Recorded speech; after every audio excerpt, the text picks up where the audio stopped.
joined here by Peter Fury. Big weekend of boxing, Peter. Two heavyweights that you know very well. You've been in the opposite corner against both Derek Chisora on two occasions and Joseph Parker.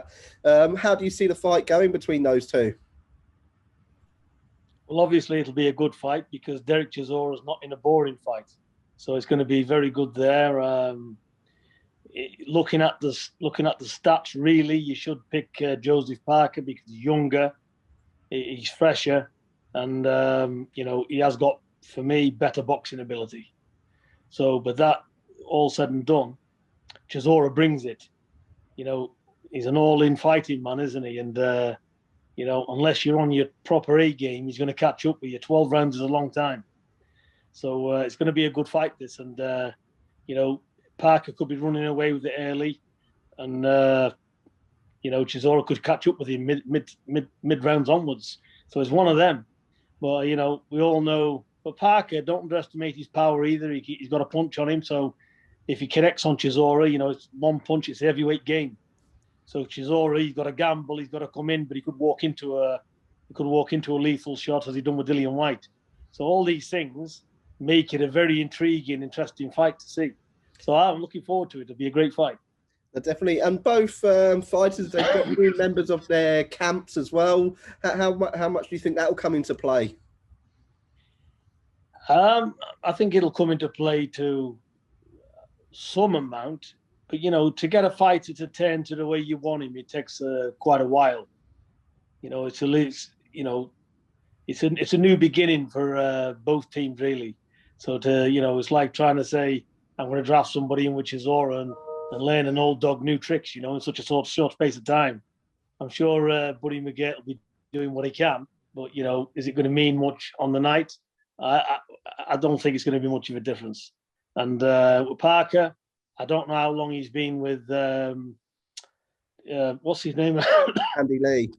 Andy Lee, sorry. I don't know, he's been with him a month or two, has he? Yeah. So again, it's relatively new, but still, we should see some improvements because he's young and he can pick up things a lot better, I would imagine.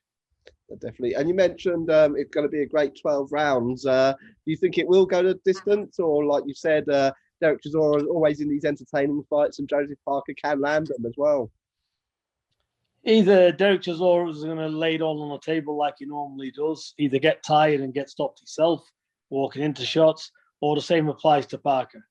He might not be able to keep Chisora off him. He might be catching up with him, so this is the thing. But if we see the same Chisora with the same determination and the spite in him as what we've seen against Usyk, Parker's in for a tough night.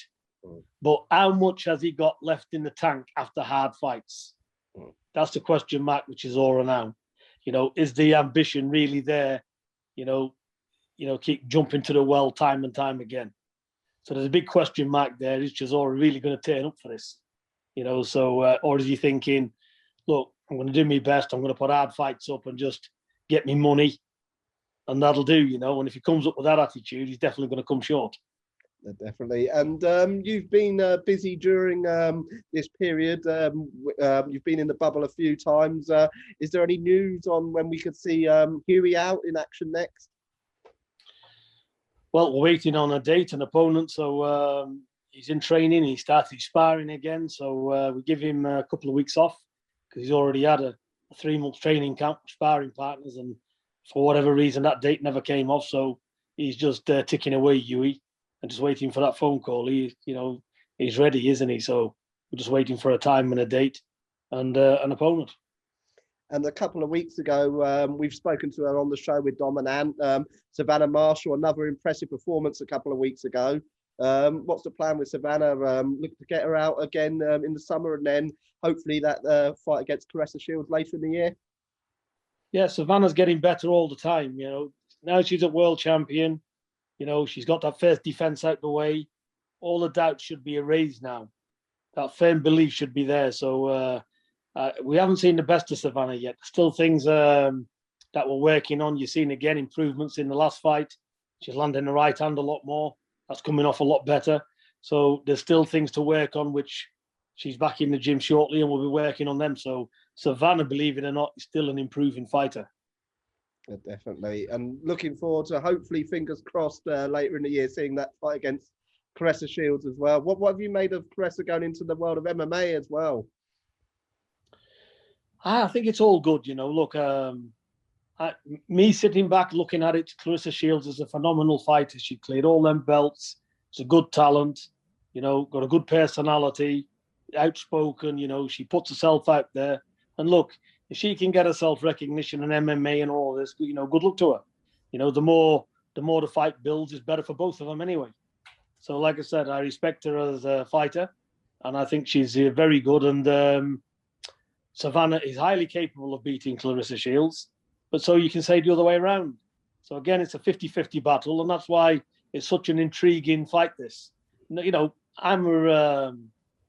I class myself as some sort of a boxing analyst that knows what he's on about. And regardless of what people say, it's not a walk in the park. You know, it's a very, very difficult fight for both of them. And, you know, nobody can say for sure who's going to win that fight.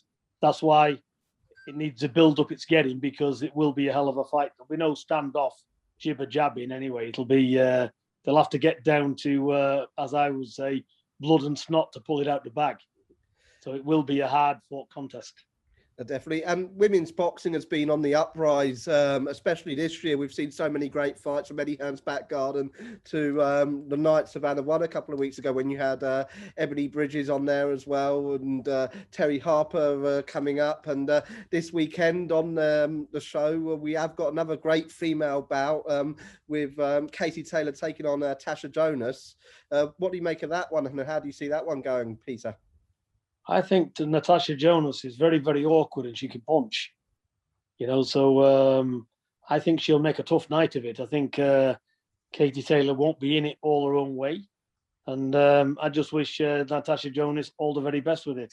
I know Natasha, actually. She's a very nice person, and I'm sure Katie Taylor is as well. But we all know what Katie Taylor is. She's a phenomenal talent, unified champion. She's done it all. But like I said, everybody's beatable. And if anybody's capable of doing it, Natasha Jonas is, as we've seen with Terry Harper. You know, styles make fights, and you cannot underestimate anybody, especially a world level southpaw like she is.